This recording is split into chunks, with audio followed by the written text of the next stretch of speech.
My ex made me take a love language quiz, then graded my answers. I got a C- in physical touch. Don't ask me where I met such a. It all started on a Tuesday, or maybe a Wednesday.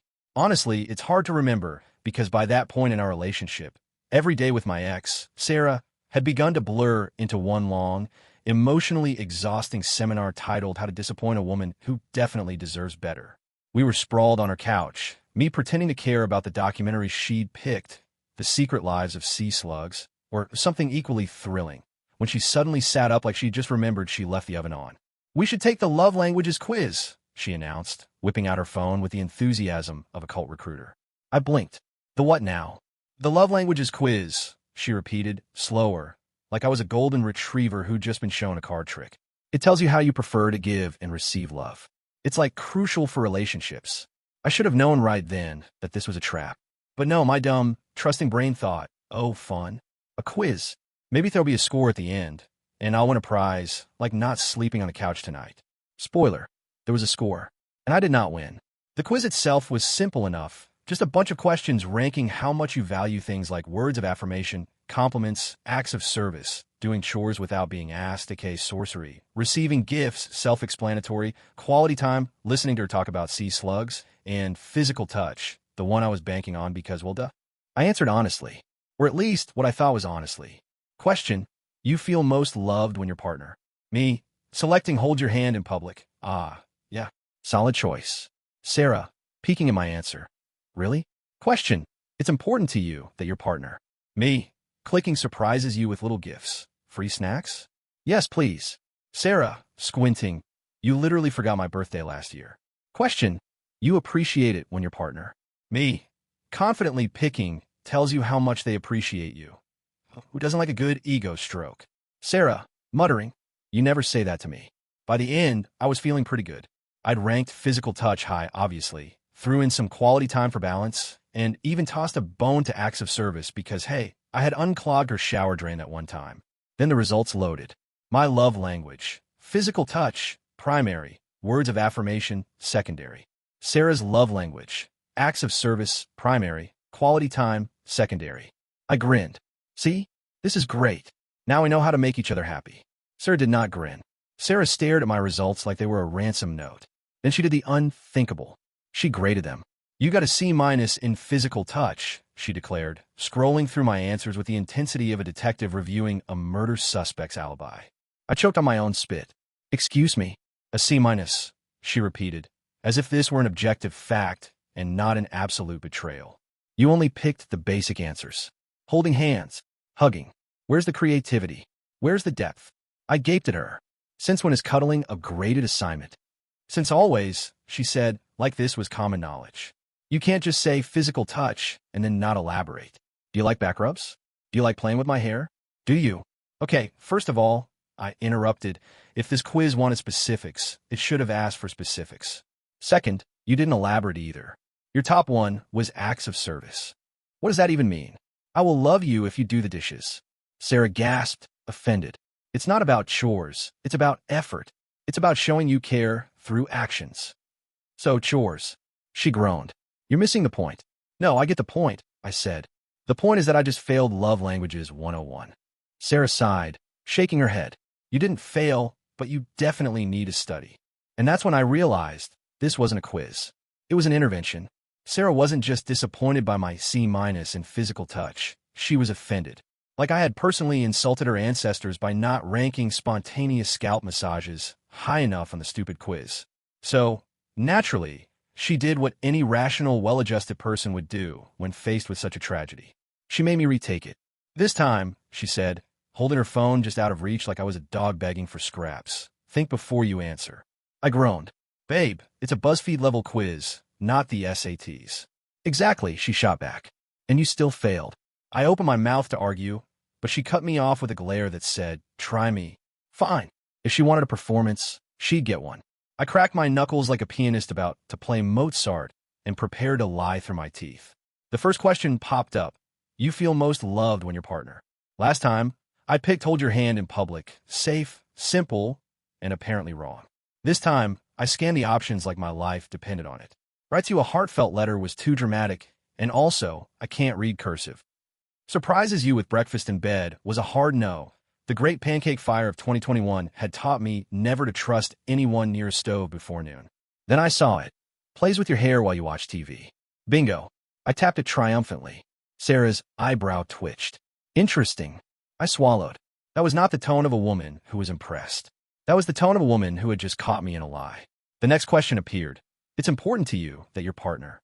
Last time, I'd gone with surprises you with little gifts, read, snacks. This time, I picked remembers the little things you like. Sarah's eyes narrowed. Like what? My favorite chips? You literally eat whatever's on sale, she deadpanned. Exactly, I said, doubling down.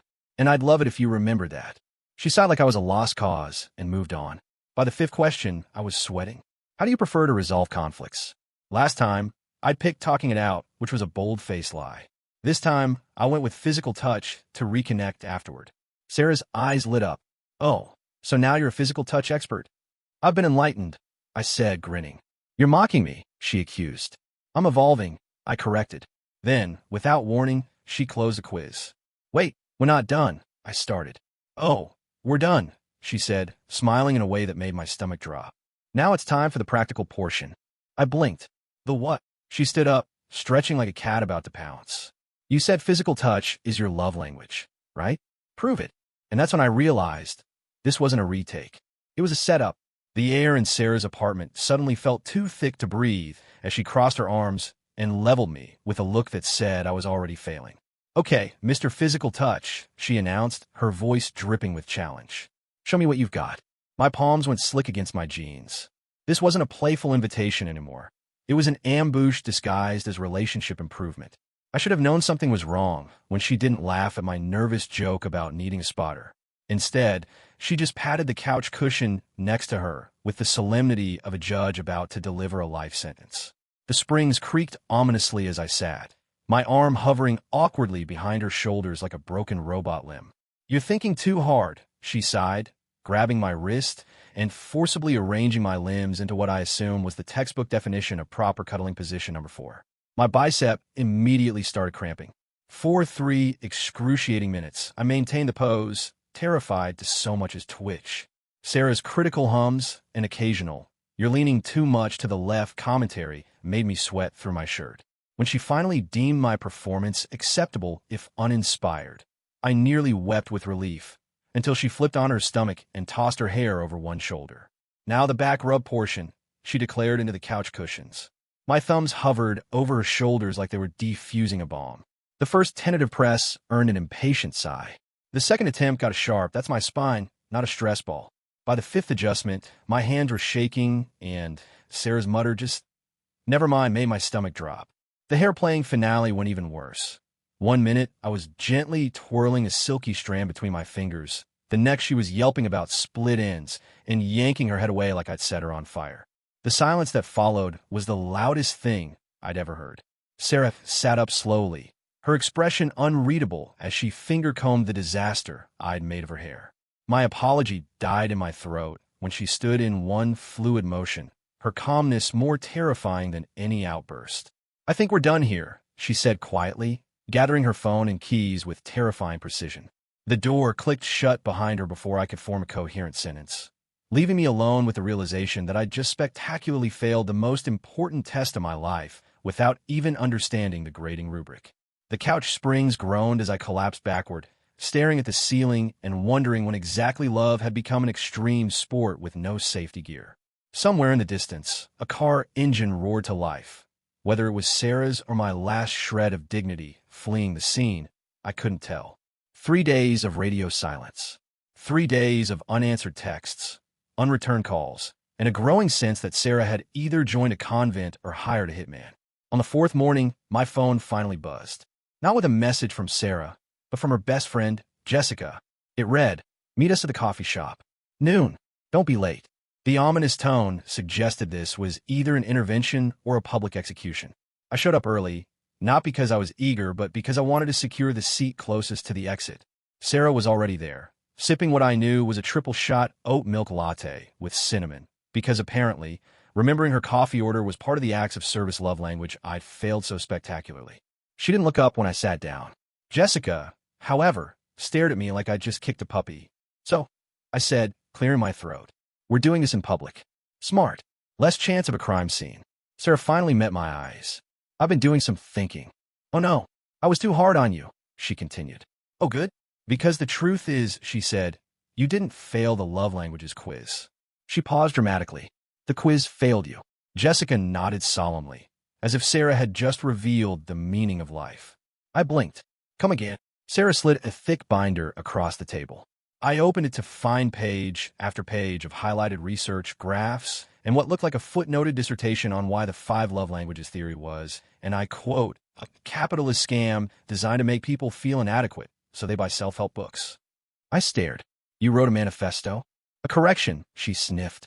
Turns out, the whole thing was created by some guy who never even studied psychology. It's basically a horoscope for couples who argue about laundry. A slow grin spread across my face. So, you're saying I wasn't bad at physical touch? Oh no, you were terrible, she said cheerfully. But that's not because of some quiz. It's because you have the hand-eye coordination of a concussed wombat. Jessica snorted into her coffee. I clutched my chest. That's the nicest thing you've ever said to me. Sarah rolled her eyes, but the corner of her mouth twitched. The point is, I was being ridiculous. Love isn't a Scantron test. Wait, I said, leaning forward. Does this mean I'm forgiven for the hair incident? She pretended to think about it. I'll forgive you if you promise never to touch my scalp again. Deal. And if you admit that cuddling positions are a scam. Gladly. And if you buy me another latte right now. I stood up so fast I knocked over my chair. Say less. As I walked to the counter, I heard Jessica mutter, you two are exhausting. Sarah laughed, a real unfiltered sound that made me turn back. She was grinning, her nose scrunched the way it did when she tried not to show she was happy. And suddenly, it hit me. We'd survived the stupidest relationship crisis imaginable. Not because of some quiz, not because we'd figured out the perfect love language, but because at the end of the day, we'd rather laugh about our disasters than take them seriously. I returned with her latte and a chocolate croissant. Unprompted, which according to her manifesto, officially counted as an A+ in acts of service. Sarah took a sip, then smirked. You're still a C- boyfriend at best. I stole a bite of her croissant. And you're still a nightmare. She kissed me right there in the middle of the cafe, much to Jessica's disgust. And that's how we learned the real secret to relationships. Ignore the quizzes, embrace the chaos, and never let your partner grade you on a curve. If you related to this story, seek help. Or at least buy your partner a snack. Don't forget to subscribe and share.